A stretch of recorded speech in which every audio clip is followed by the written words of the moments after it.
Well, we're here, guys, and we're finally going to be talking about Morbius. I'm very shocked I was even able to watch this film.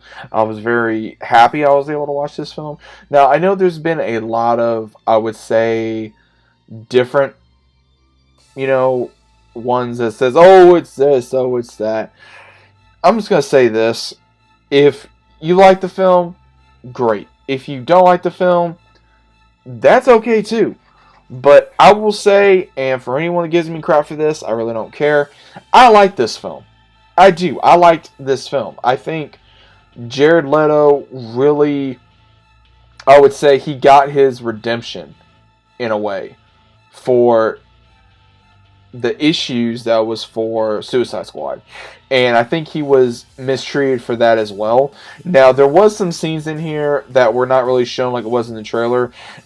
To me, I mean, maybe there's different versions, I don't know, but I didn't see the part where he's walking near the spray paint and seeing, oh, murder for Spider-Man, and then also, again, I'm going to be getting into spoilers, so Michael Keaton is shown in this film, but he's not shown like you would think in this film.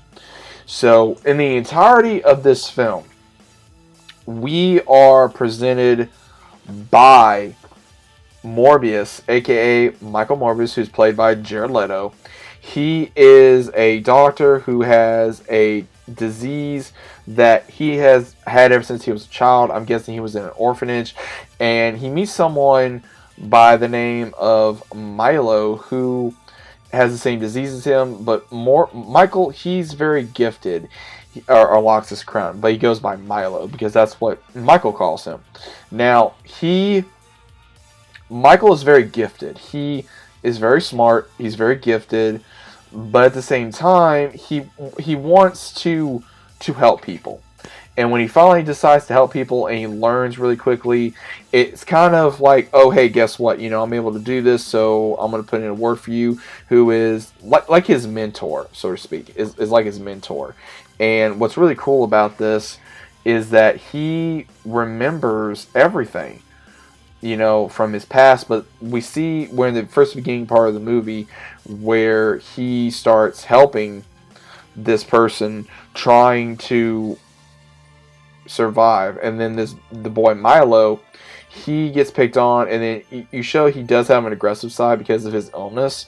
It's just there's a lot of craziness that goes on, and what's really crazy is he gets treated like crap, and then finally when he starts fighting back and he becomes, I would say, a very rich person, he helps Michael obviously with his research, and when he does, he has him go on this trip, and when he finally is experimenting with bats, he actually puts this serum that he mixes onto himself, and when he does, that's when he becomes like a vampire being. And then we see where he attacks all these mercenaries on the ship. That was really by accident. I wouldn't say it was on purpose.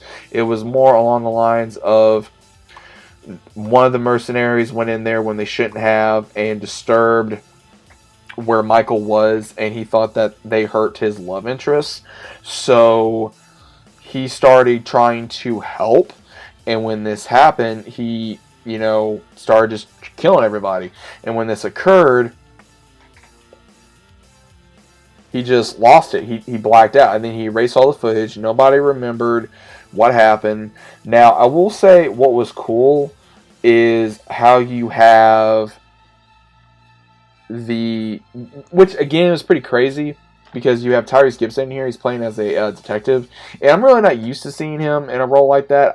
I mean, because normally he doesn't play in a role that has to deal with being either FBI agent or a cop. The only one I would say that's been close to that, I would say, has really been Transformers. But other than that, I think this was a very good movie. Otherwise, I don't think it was a bad movie. I really don't think so. I don't think it was a bad film. I think Tyrese did good. I think that Jared Leto did good for his performance. The fighting was okay. It probably was not the best, out of my opinion, but it was all right. Again, it was not the very best one. It wasn't. I think it was more along the lines of like it felt, if you mix Blade with, I would say, probably Blade, Venom, and Spider-Man in a way. And again, it's like, oh, what's lacking Marvel, Matt? Dude, most of these ones that do this stuff, y'all are idiots, because most of you guys don't know about the damn characters, or you even care about these characters. So I really don't say a whole lot anymore, because it don't do me a bit of good to say anything, because a lot of these people, they're going to say, oh, well, you're not a fan, or you don't know. Dude, I enjoy the hell out of movies, and I'm going to say what sucks and what doesn't. Just like how I've said, for an example, I don't like Eternals, but again, I'll watch the damn movie. So again, if you're not able to enjoy this film, that's fine. But at the same time, if you like this movie, you didn't like that movie, that's fine. I got crap because I liked Venom. I loved Venom. I liked Venom 1 and 2. Now, did Venom 2 have issues? Yes, it did. Of course it had issues. But at the same time, there is a problem with this film. I think it was a little too quick. I think that it was too along the lines of, I would say, I want to say it was too fast paced. Like, it just felt like, oh, this is going on. This is going on.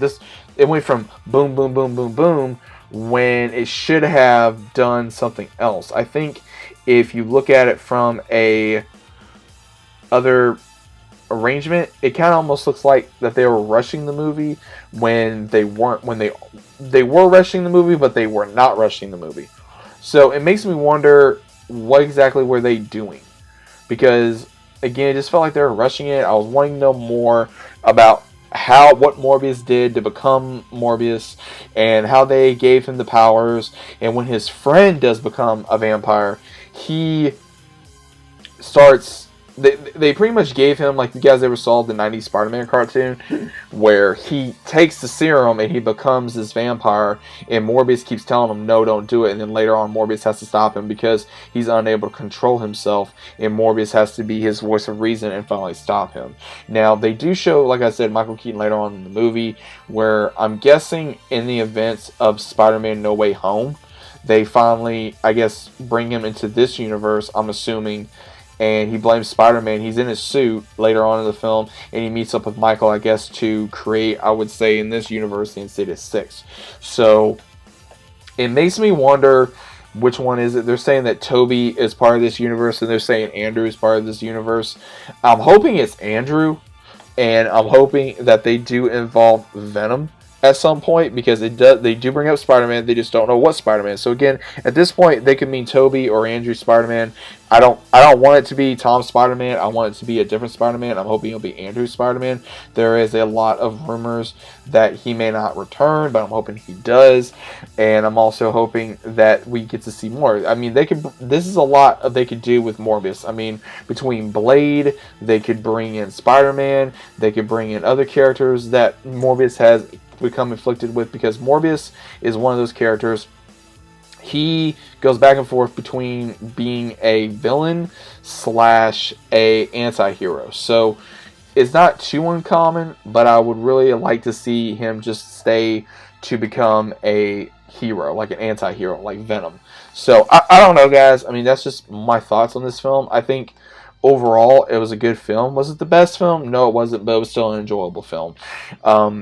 Jared Leto, I think, really got to shine in this, I would say, to the best of his degree, to what he could work with, due to him being Michael Morbius. I mean, I did believe that he was Morbius. I did believe that he was this creature, and he could do this and he could do that. Now, again, I think that they could go further with this. I think it was a good start off for the villain.